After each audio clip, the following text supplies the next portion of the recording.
مشاهدي الكرام، أسعد الله أوقاتكم أينما كنتم وحيثما حللتم، وأهلا بكم في هذا اللقاء المتجدد الذي موضوعه اليوم الطيبة من أين شربت تاريخيا. وبادئ ذي بدء نقول إن سر الحياة هو الماء. قال الله في كتابه الكريم: وجعلنا من الماء كل شيء حي. وقال في موضع آخر: وترى الأرض هامدة فإذا أنزلنا عليها الماء اهتزت وربت وأنبتت من كل زوج بهيج. ولطالما نشأت الحضارات والإمبراطوريات على ضفاف الأنهار وحول أحواض المياه البحيرات، أو على حافات العيون والينابيع. وخير مثال على ذلك الحضارة المصرية في وادي الرافدين، حيث نشأت المدن مثل الأقصر التي هي طيبة، والقاهرة فيما بعد، ومنفيس وأسوان وأسيوط وغيرها من المدن المصرية على ضفاف نهر النيل.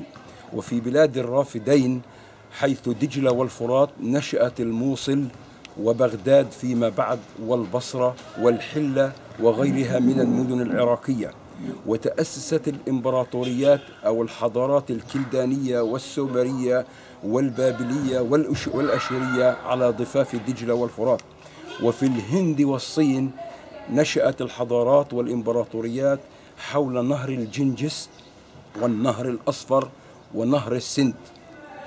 وفي بلادنا حيث تتواجد عيون الماء أو أحواض البحيرات نشأت المدن، فمثلا بغداد على دجلة، وأريحة على نهر الأردن، ودمشق على نهر بردة، والقاهرة على نهر النيل.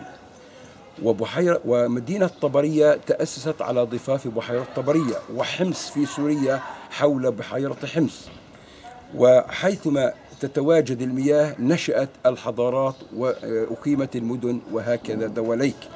وفي الطيبة على وجه التخصيص لا توجد أنهار ولا توجد بحيرات ولا توجد حتى عيون ماء، فكيف شربت الطيبة؟ إن واقع الطيبة وأرض الطيبة غنية بالمياه الجوفية، لذلك لجأ المواطن أو ابن الطيبة الطيباوي عبر التاريخ إلى حفر الآبار الارتوازية والوصول إلى الماء المعين. ففي زمن الرومان حفرت بئر غربي الطيبة، ووصلت تلك البئر بقلب المدينة تبتة عند العمري بنفق. هذا النفق ما زال ماثلا حتى اليوم، وإن استعمل كمصرف لمياه الصرف الصحي والمجاري. وزمن العثمانيين حفر الطيباويون آبار حتى وصلوا إلى النبع المعين، مثل بئر السفساف في غربي الطيبة، وبئر الجلمي في الجلمي، وبئر النشل الغربي الموجود الآن في ساحة مسجد نداء الإسلام على وجه التحديد. وانتشلوا الماء من هذه الآبار الارتوازية. وكذلك على المستوى الفردي حفر كل مواطن طيباوي تقريبا في ساحة بيته أو في الحواكير بئر لجمع المياه أثناء فصل الشتاء، لاستعمال تلك المياه في فترة الجفاف في الصيف. وقد حفر الطيباويون فيما بعد آبارا ارتوازية كثيرة، أذكر منها 17 بئر ارتوازي، قسم منها ما زال يعمل حتى اليوم، والقسم الآخر أغلق. هذه الآبار هي بيارة عدنان في السبوبة، بئر أبو الصادق في الهوتات، بئر عبد الرحيم الحاج إبراهيم الغربي، بئر عبد الرحيم الحاج إبراهيم في الجلمي، بئر الحاج سليم بالقرب من بئر السفساف، بئر الحاج سليم في الجلمي، بئر دار عبيد بجوار الجلمي، بئر دار عبيد في الدير، بئر أحمد عبد الرحيم الناشف اليوم لعبد العزيز الطويل جنوب الجبيل، بئر عبد القادر الناشف أبو تميم شرقي كلنسوي، بئر علي الحج علي غربي الكشك، بئر الصلاصة غربي الوادي الأغبر باتجاه كفر يعبس، بئر منير الطيبي في السراير، بئر البلدية قرب كبات حليم بالقرب من مخبز أبو صالح، بئر البلدية بالقرب من مخبز أبو صالح، وبئر البلدية الثاني بالقرب من كبات حليم. وبئر البلدي القديم في الحارة الشرقية وهو متوقف الآن، وبئر عاصم الناشف غربي شعار إفرايم. هذه الآبار قسم منها ما زال يعمل حتى اليوم، والقسم الآخر معطل.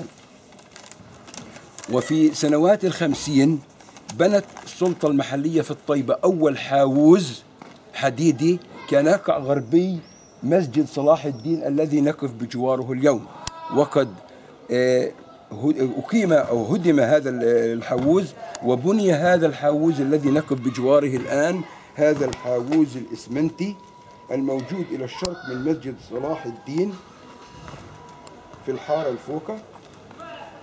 وقد غنت النساء الطيباويات في حينه عندما بني هذا الحاوز الغناء التالي: حاوز بلدنا ريطة كتهيلي، منعت الصبايا تورد على البيري.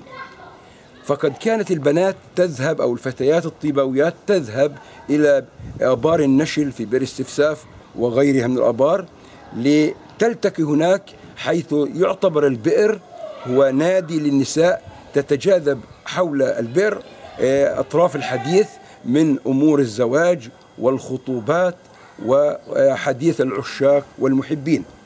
وكانت تحرص تلك الفتيات أو الفتاة التي كانت تعتبر ناجحة في عشقها أو في أعمالها هي الفتاة التي كانت تضع جرة الماء على زاوية رأسها لكي تجذب أو تنال بإعجاب الشباب الذين كانوا يتربصون على طريق الملايات.